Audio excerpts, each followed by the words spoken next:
ආදරෙන් පිළිගන්නවා මගේ channel එකට ඔයගොල්ලෝ හැමෝම.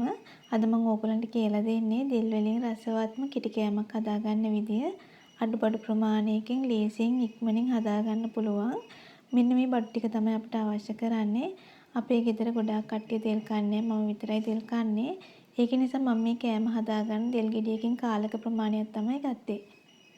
මුලින්ම කරන්න ඕනේ දෙල් ගෙඩියේ මෙන්න මේ නහය කොටස අයින් කරලා මේ දෙල් ගෙඩියේ තියෙන පොත්ත කොටසත් අපි අයින් කර ගන්න ඕනේ. ඔය ඔක්කොම කපන්න කලින් ඔයා මුලින්ම හොඳට අතට තෙල් ගා ගන්න. ඊට පස්සේ මෙන්න මේ වගේ ප්‍රමාණයට තෙල් කෑලි ටික කපා ගන්න. කහට පිපෙන නිසා මම තෙල් කෑලි ටික වතුරට දාගත්තා. භාජනයක් ගන්න වතුර ටික ඉවත් කරගෙන තෙල් කෑලි ටික මම දාගත්තා. එකතු කරගන්න රස අනුව ලුණු, කහ කුඩු කාලක්, මිරිස් කුඩු තේ හැඳි එකක්.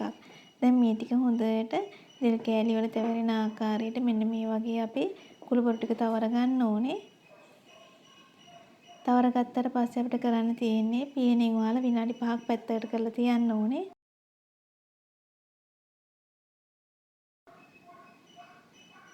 මේ කිටි කෑම හදන්න අපිට රුලන් අවශ්‍ය කරනවා. මෙතන තියෙන රුලන් කෝප්ප කාලක්.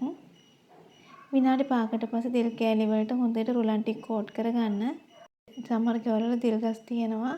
ඒ වුණාට දෙල් වල තියෙන අධික ඵලදාව නිසා ඒවා ඇත්තටම ගස් යට විනාශ වෙලා යනවා. මෙන්න මේ වගේ වෙනස් රෙසිපීස් try කරන්න. දෙල් හොදි හදනවා විතරක් නෙමෙයි මෙන්න මේ වගේ කෙටි කෑමකුත් හදන්න පුළුවන් අද ඉඳන් ඕගොල්ලන්ට. මම මේ එකම තව රෙසිපි එකකුත් ඕගොල්ලන්ට කියනවා. මම කලින් හැදුවා දෙල් වලින් රොටි.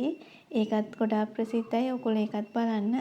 මම ඒකේ link එකත් description box එකේ දාන්නම්.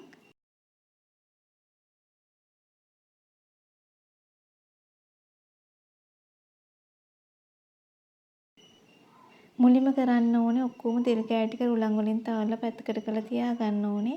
එතකොට අපිට වැඩේ කරගන්න ලේසියි.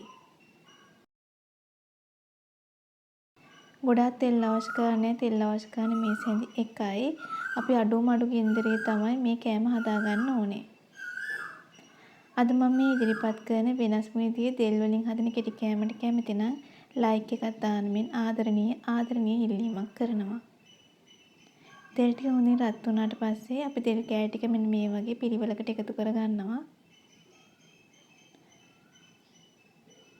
අපි ගොඩක් වෙලාවට දන්නේ දෙල් වලින් කරියක් හදන්න විතරයි. ඒ වුණාට දෙල් වලින් ගොඩාක් රෙසිපීස් තියෙනවා.